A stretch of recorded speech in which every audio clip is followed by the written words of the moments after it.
What's up mga parts? May gagawin tayong ngayon, electric fan, 3 piraso. Dito tayo sa shop.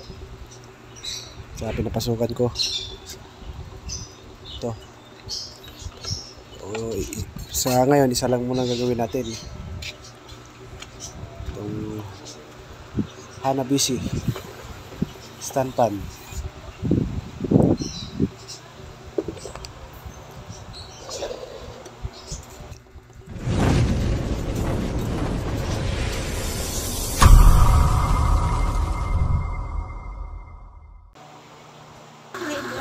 Guys, babaklasin na natin.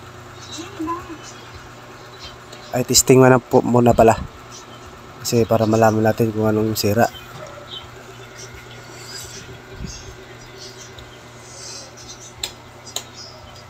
Ayun, wala siyang power. At saka hugong, wala din. Ayan, titestirin muna natin. Para double check tayo.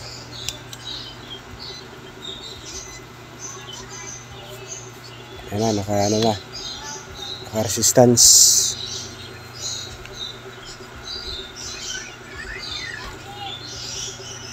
Test tayo ng resistance, guys. Ayan na. Ayan, wala siyang resistance. Ibig sabihin, sira talaga siya. Ayan o. Parang to siya, nag-overheat siguro. Naputol na kanyang thermal fuse. Kaya wala na siyang wala na tayo na detect na resistance reading. Ayan, baklasin na natin to.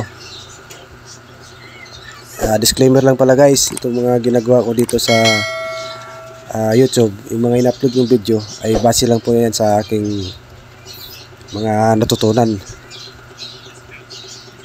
Ayan, tanggalin muna natin tong EDC. Lahat baklasin natin. Susubukan natin jumper. Mag-bypass tayo. Ang gagawin natin dito guys ay hanapin natin ng kanyang common. Tapos ang common natin putulin natin yung wire na yon. Tapos yung dalawang linya ng kapasitor babalatan natin. Tapos doon natin touch yung pinaka-common niya. Yan, bubuksan muna natin dito para malaman natin kung anong kulay ang wire sa common.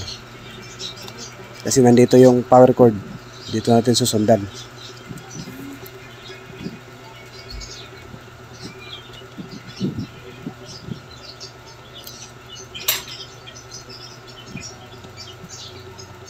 Ito, kita na. Yan, titestirin muna natin to.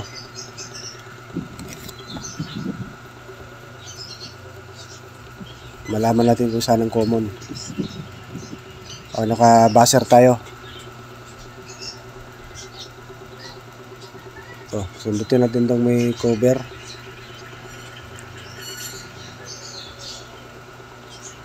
Yan. Yan, kulay puti ang kanyang common.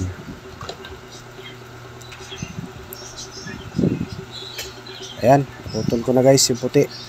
Ayan na. Dinugtungan natin ang wire yan para humaba. Ayan na, ayan ang common puti ang kanyang common. Kaya puti din yung pinutol ko dun sa taas. Ayan. Ayan na, may dinugtong na. Ito ngayon ang itatouch natin sa dalawang linya na to. Ito, yung binalatan ko na. Yung linya ng kapasitor, yung wire sa kapasitor. Yun ang itatouch natin. Yan na, nilagyan ko rin ng masking tape para malaman natin kung gagana na siya. Ito, saksak na natin. Tapos i-touch natin para malaman natin kung saan yung tamang ikot. Ito na. Okay, tatouch na natin. Yan, bakit wala? Hindi gumana.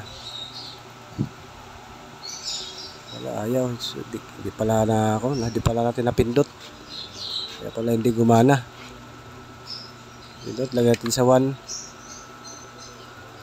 Tapos, touch na natin. Okay. Ayan. Ayan, gumana na guys. Ayan. Ayan, ganyan lang pag jumper. Ayan, bypass na yan guys. Ibig sabihin yan, kasi gumana siya, yung thermal fuse ang naputol. Ibig sabihin, nag-overheat to. Ayan. Kaya naputol yung thermal fuse guys, ay ano kasi yun, na-reach na yung pinaka-limit niya na init sa motor. Kaya nag-overheat na ito. Kaya kailangan din natin itong palitan ng bushing para sigurado tayo. Yan, okay na. Alam na natin. Ito, ipipix ko muna. Lalagyan ko na rin ng tip kung saan ang putulan ko lang kasi mahaba. Hindi na natin ito bubuksan. Jumper na lang natin para mabilis. Ay, bubuksan din pala natin to kasi magpalit din pala tayo ng bushing. Kailangan natin palitan ng bushing. Baka mag-overheat ulit ay sunog na tong motor. Yan na guys, ayos na yung ikot nya. Okay pa naman yung ikot nya, kaso pag tumagal baka mag-init. Mainit na nga yung motor bago kakaandar lang mukhang may tama din yung motor.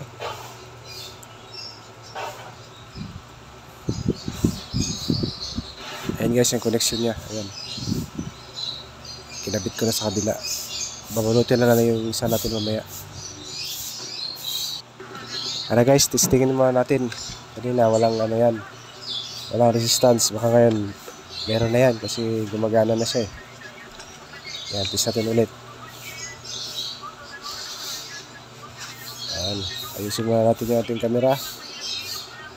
Ayan, test natin. Diba? May resistance na siya guys kasi gumagana na siya. Ayan, okay. Ayos na. Palitan na natin ng bushing. Yan, bago yan. Para sigurado tayo.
guys, tapos na.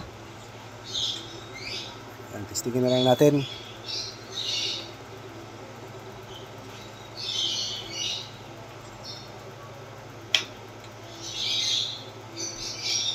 Dahan-dahan.